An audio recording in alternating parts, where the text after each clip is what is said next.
Hello, my name is Anthony Patch, and this is another edition of Pulse. Today is the 29th of November, 2024, and the title of this presentation is the 1997 Treaty on Friendship between Russia, the Russian Federation, and Ukraine. I will be reading from Wikipedia some of the source material on this, but before I get into the specifics of this treaty, I want to review with you the goals, the specifications that were issued back in 2021 by Russia to the West, to Ukraine, to NATO, to the United States. The terms for bringing about peace at the beginning of what Russia has referred to as the special military operation. The goals are as follows. There's 5 points here from the Russian perspective. That Ukraine maintain as a sovereign nation their neutrality. Number 2, that they do not join as a member, that they join NATO at any point.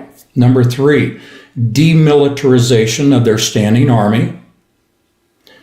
Number 4, denazification within the entire country. And number 5, peaceful relationships with the Russian Federation. As I often do in our live streams that we produce 3 times a week at 7 p.m. Eastern Time, generally anywhere from an hour and a half to 2 hours in length, each of our 3 live streams, that are accessible if you care to join as a member, accessible through anthonypatch.com. What is going on now, I'd like to deliver, as I often do in these live streams, the punchline right up front, and then we'll backfill the information supporting that headline or punchline. Russia, based upon the treaty that I'm going to illustrate for you, that I've really not heard mentioned, alternative media, mainstream media coverage, I really don't hear anyone making reference to this 1997 treaty, which obviously has been violated, hence that may be the reason. But there are several agreements or proposed agreements that have been violated since 1997 between Ukraine and the Russian Federation. What is going on right now, the punchline is that Russia is actually retaking their territory. This could be regarded as territory that existed under the previous form of government within Russia and Ukraine, obviously the Soviet Union. However, the basis for Ukraine and the borders, and this is what's really important to understand, the borders as delineated, as agreed upon, were prescribed in this 1997 treaty. The 5 points that I just outlined to you: neutrality, lack of NATO membership, demilitarization, denazification, and peaceful relationships, that reflects the treaty on friendship that was signed, ratified, fully ratified by both governments, Ukraine and Russia, the Russian Federation, in 1997.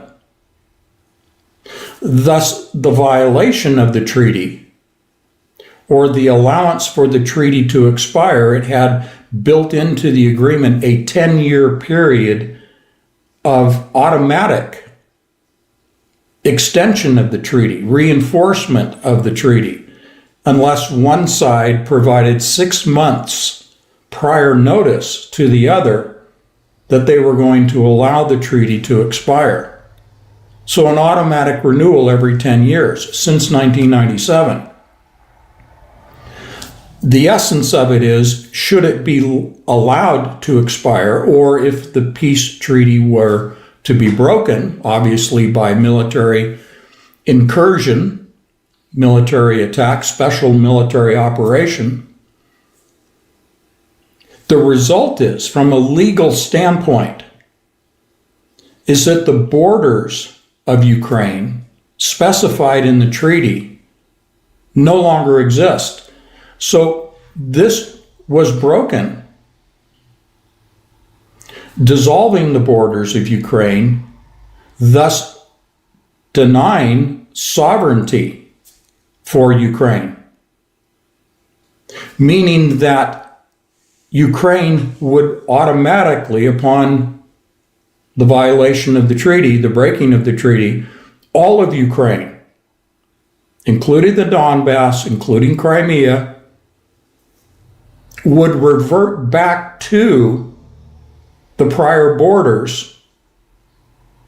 That means that Ukraine would be fully enveloped by the sovereign borders of Russia, the Russian Federation, the borders that existed at the time of the Soviet Union. Again, this is underreported and therefore not appreciated. So let's go to the heart of the matter here. I will read from Wikipedia. I always cite my sources when we're doing our reporting, so you can read this for yourself. The Treaty on Friendship, Cooperation, and Partnership between Ukraine and the Russian Federation, also known as the, quote, Big Treaty, was an agreement signed in 1997 between Ukraine and Russia, which fixed the principle of strategic partnership, the recognition of the inviolability of existing borders, that the borders could not be violated, and respect for territorial integrity and mutual commitment not to use its territory to harm the security of each other. The treaty prevents Ukraine and Russia from invading one another's country respectively and declaring war. Due to the beginning of the Russian-Ukrainian War in 2014, then Ukrainian President Petro Poroshenko signed a decree in 2014, not to extend the treaty on 19 September 2018. 2018 was when it was due to expire, okay? The automatic 10-year renewal that I mentioned. So, signed a decree not to extend the treaty as of 19 September 2018. The treaty consequently expired on 31 March of 2019. Until 2019, the treaty was automatically renewed on each 10th anniversary of its signing, unless one party advised the other of its intention to end the treaty 6 months prior to the date of the renewal. Russian-Ukraine relations have deteriorated since the 2014 Russian annexation of Crimea and Russian support for separatist forces in the war in Ukraine's Donbass region, and were completely severed following the Russian invasion of Ukraine. Okay, that would be in the Donbass region. The treaty was initially signed in Kiev on 31 May 1997 by the then president of Ukraine, Leonid Kuchma, and Russian president at that time, Boris Yeltsin. In Ukraine, the treaty was ratified by the law of Ukraine, number 13-98-BR, on 14 January 1998 on ratification of the Treaty of Friendship, Cooperation, and Partnership between Ukraine and the Russian Federation. In Russia, on 25 December 1998, the State Duma and the Federal Assembly adopted a resolution on the adoption of the federal law on ratification of the Agreement of Friendship, Collaboration, Partnership between Russian Federation and Ukraine, and directed it to the Federation Council. The Federation Council approved this federal law by the resolution on 17 February 1999. The treaty was ratified. The document superseded the previous treaty between the Russian Soviet Federative Socialist Republic and the Ukrainian Soviet Socialist Republic of 19 November 1990, before the dissolution of the Soviet Union. Okay? So there's more here. I don't want to take the time to read the entire presentation from Wikipedia, but that's the gist of the matter. The borders were agreed upon in a treaty. Ukraine allowed the treaty to expire, giving notice to the Russian Federation that it would be allowed to expire. So this set the stage for this conflict. And certainly we have the annexation of Crimea. That's been hotly contested between Ukraine and the Soviet Union. It's beyond the scope, or not Soviet Union, but Russian Federation, beyond the scope of this brief presentation here today. But it should be appreciated that what Russia is doing now, and I was going to title this presentation, the Oresnik strategy. So let's kind of look at that strategy. Let's look at this, yes, from a tactical standpoint, the employment of the Oresnik intermediate range, but a modified ICBM to deliver at a shorter range a hypersonic weapons package, multiple warheads. You have a situation now where virtually Russia can act with impunity, meaning there's no defense. There's no ability to intercept air, from ground-based missiles or air-to-air missiles to intercept this hypersonic weapon. So understanding that this is truly a game changer from a military and political, geopolitical, global perspective, this is a game changer. So I'll just go very briefly through some of these points. In my live stream on Sunday, I'm going from a biblical perspective, from a faith-based perspective that I really can't share here due to community guidelines that we adhere to on YouTube. But on Sunday, I'll give you the biblical perspective on what I'm about to lay out from a secular perspective. And that is that because there is no defense against this weapons system, Russia, should it choose to be imperialist, aggressive, could use this virtually anywhere in the world. But at this point, it appears to be restricted, codified, if you will, for use in Ukraine. Understanding that this weapon system can be used in Ukraine, in Europe, against the United States, etc., it's not so much a threat as it illustrates the point that I began with sharing the historical treaty with you, such that now it may explain, may give some insight into the thinking of the military and political leadership, and I would say perhaps many of the population of the Russian Federation, such that they view this as, okay, the treaty was disbanded by the decision taken by the Ukrainian government, and it was clearly delineated in the treaty that should the treaty be dissolved, that Ukraine would return, we can call it ownership if you will, it would be returned to the Russian Federation. That the borders are dissolved, the sovereignty is deleted by their own actions. From a political and military standpoint, if you look at the actions by the Ukrainian government, that is precipitating a conflict, because now you have territory that is disputable territory. When borders are not legally defined and internationally recognized, then you have contention for the land between the two territories, the Russian Federation and the Ukrainian territories.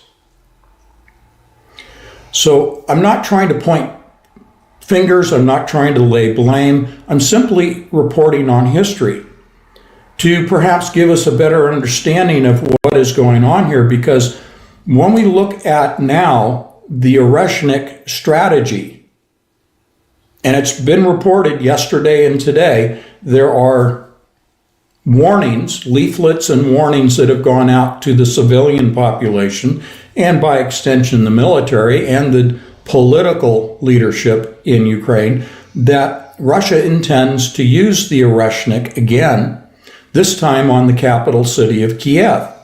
But Russia wants to minimize casualties, whether they're military or civilian. They want to send a message without killing a lot of people. It is also being reported today that the bulk of, I would say the entirety of the leadership of the Ukrainian government, including their Supreme Court, are now occupying underground bunkers, deep underground bunkers, because of this impending attack on Kiev. Because of this weapons system, that really with impunity, meaning there's really no consequence, there's no military rebuttal to the use of this weapon system on the part of Russia.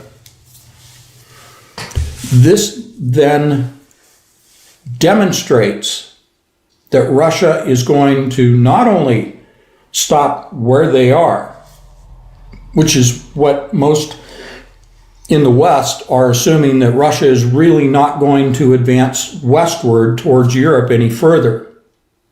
The propaganda that's been put out by the West is that indeed that has always been the intention of the Russian Federation. And if we don't stop Russia, the West perspective, if we don't stop Russia in Ukraine, they'll continue to advance and take Europe, which in my view is pure propaganda. However, we do need to appreciate that because they're legally, and this is international law, there are no legal borders delineating the Ukrainian territory. It has already reverted to Russian ownership. Therefore, there will be a continued advance, but it will not necessarily be an advance of conflict.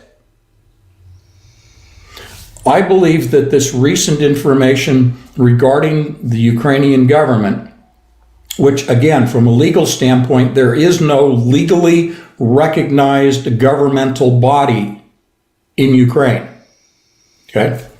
Zelensky is not a duly elected president. Okay? His term expired. Here's what I'm illustrating to you today, briefly. As the Ukrainian troops learn of this recent announcement that the leadership has gone underground, this has a tremendous psychological effect, an effect on morale, such that I'm anticipating the Ukrainian troops to lay down their arms if they're in the Kursk region, which is in the recognized, if you will, the recognized region, the territory of the Russian Federation. They will lay down their arms and surrender. I do not expect that Russia is going to take them prisoner. Maybe briefly detain them, but nonetheless, I don't see them being taken away to prison camps and the like. Now, apart from the territory of the Kursk region, what remains of Ukraine to the Western European border that Ukraine is occupying, those military troops, I believe, will lay down their arms, because Putin in a press conference today said they are not firing, presently, they are not firing weapons man to man, troop to troop, so rifle to rifle, at Ukrainian troops unless the Russian forces are first fired upon. Okay? This is sending a message to the Ukrainian troops. Lay down your arms. We have no beef with you. Surrender and return to your homes. Lay down your arms. You don't need to surrender to us as Russian forces. Turn around, leave the front lines, return to your homes. That's the message that I believe the Russian forces are telegraphing on the battlefield to the Russian forces. And again, they learning that their leadership has gone underground, essentially surrendering to the Oresnik system, they're going to give up. And this special military operation, from a shots fired from a direct conflict perspective, will cease, but Russia will then continue to move westward without a shot fired, move westward and regain, from a legal standpoint, their territory. Now, Putin has said many times over the last nearly 3 years, he has no desire, no intention militarily to take all of Ukraine. But we also need to understand that there was a red line that was crossed when the West authorized the use of ATACMS, long-range missiles, Storm Shadow long-range missiles, not once, but twice now. Once, and then Russia followed with the first launch, and so far only launch, of the Oresnik hypersonic system.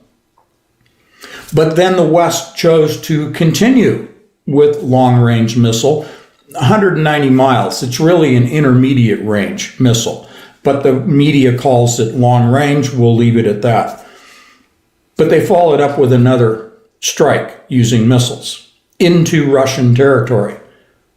So now Russia has said, okay, everybody leave Kiev. We're going to use the Oresnik again. There's nothing you can do about it. It's a time of our choosing. And once we determine that there will be a minimum of casualties, we are going to drop the hypersonic system on Kiev. Again, this will demoralize the Ukrainian troops. There no doubt will be the message reinforced from the Russian Federation to those troops to lay down their arms and return home. I anticipate this is going to happen over the next few days.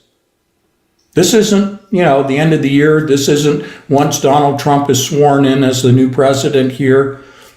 This is in the next few days, because the warning has been given to Kiev that this is imminent. Okay? So I want to go just back again, just to review, and then we'll conclude. I want to go back to Wikipedia.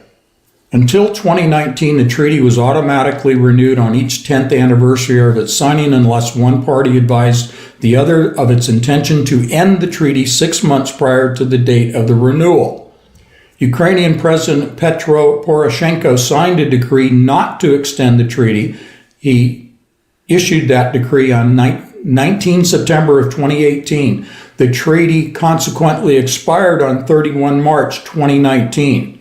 It's important to bear that 2019 date in mind. That was the date that Ukraine, from a legal standpoint, and this is international law, ceased to exist as a sovereign nation. Therefore, from strictly a legal perspective, the Russian Federation has every legal right. I'm not taking sides, but they have every legal right to reoccupy all of Ukraine. And I see every indication peacefully that this is what Russia will do. They will go all the way to the western border and declare Ukraine as Russia, part of the Russian Federation. It will become a state of the Federation. Now, I want to view this from a positive perspective as I end. We know that most of the Russian electrical grid and much of its power generation capacity has been destroyed in this conflict. There are many people that will flee as winter takes hold in Ukraine, will flee into Europe. European nations do not want this to occur. I think it's to the people of Russia, to the Russian benefit, as well as that by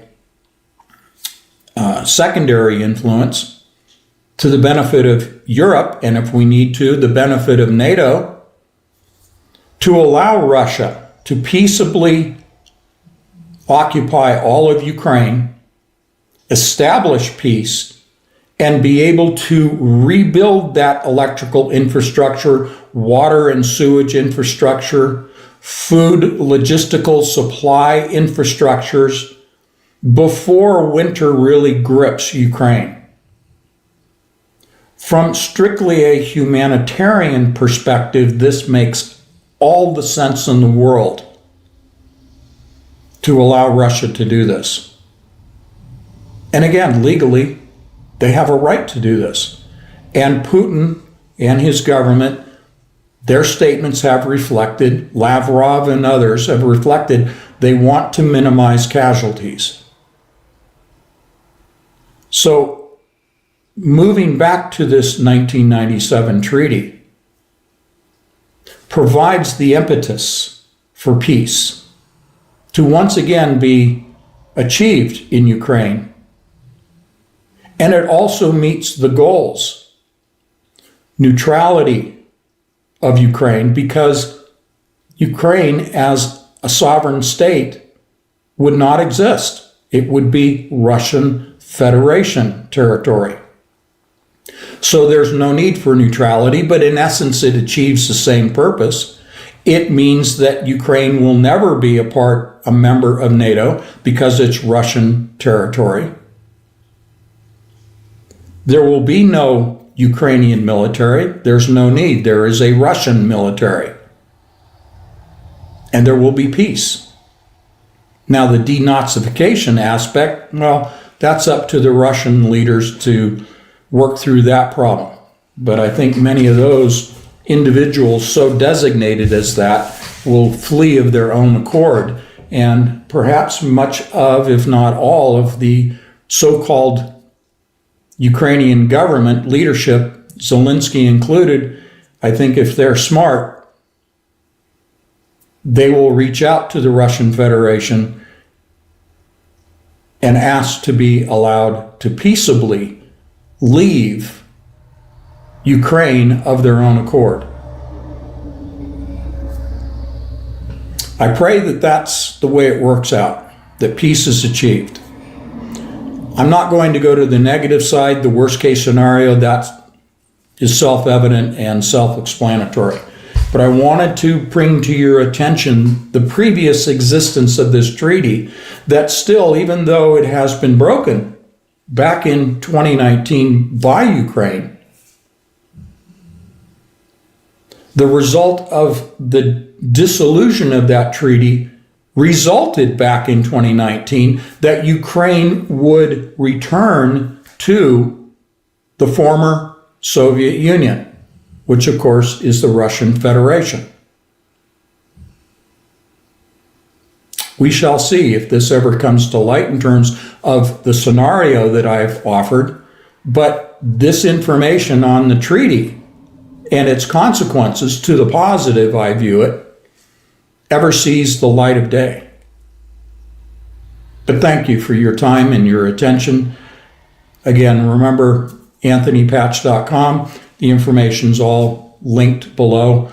I invite you to a learning environment devoid of hysteria and sensationalism, where we examine from a critical thinking perspective the events that are taking place around the world, both from a secular as well as a biblical, scriptural, faith-based perspective.